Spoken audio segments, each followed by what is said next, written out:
Tubig. Ito tubig, asin, saka Clorox, saka bawang. Bababad mo lang. Ayan boss oh. Ito, ano po ito? Para makamura kayo sa gamot. Para makamura kayo sa gamot na ano. Pakita ko po kung ano gagamutin itong manok. Pakita mo yung magana mukha. Natuyo na yung muka.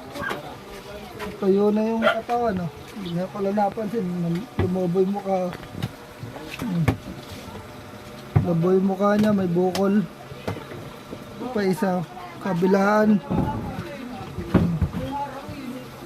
Kabilaan. Kawawa naman. Pipinayan po natin siya ngayon. Ito lang po gagawin niya. Para lumabas po yung sipon niya. Patak nyo lang po sa mata, ilong, kabilaan po yan. Saka nyo po pipigain para lumabas yung sipon niya. Ay po kasi lumabas niya. No?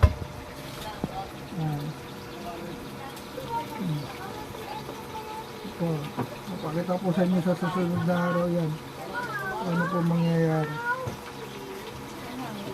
Kasi po yung isang manok ko nagkaganto rin eh. Kaya hindi lang po namin na-video. Pero subok ko na po ito. Subok ko na po. Napagaling po yung isang inahin. Ganto rin po yung ano niya. Namaga din po yung mukha niya.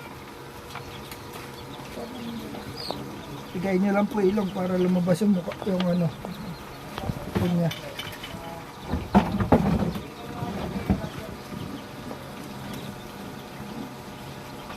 Ito. Ganyan lang po. Pipigahan nyo po pag ganito para lumabas yung pagkamaga niya. Nakikita nyo po kasi sa bibig yan. Ito ang bibig. Malinis naman po yung bibig. Walang puti-puti. Ay, meron na pala. Ay, meron na po pala siyang puti-puti sa bibig. Ano po yan? Lalabas po yan. Bukas po huliin po ulit natin to. Nakakawala po kasi to. Nakagala.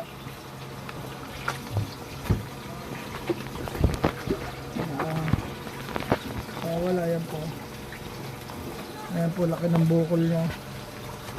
Ano, laki ng bukol niya dito. Ito na magpipigay natin ngayon. Ito ng bukol niya. Isa medyo umupa na. Naman po pigay natin. 3 minutes na. Asin lang po ito. Asin, bawang, sunrox. Yung panlaba po sunrox. Pang antibiotic, pang ano po. Antibacterial.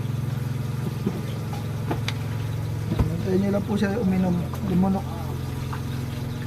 Ayan, lumunok na po. Pipagay po palabas. Labas lang po ganito para po tulad po kasi lumabas sisipon niya dito. Ayan po. Ang kawawa naman po. Ngayon natin napansin.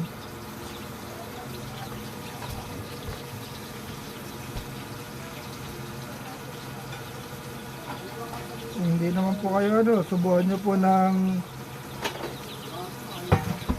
gamot. Matulog po pagaling. Pero ito po, effective po talaga itong ginagawa ko na ito.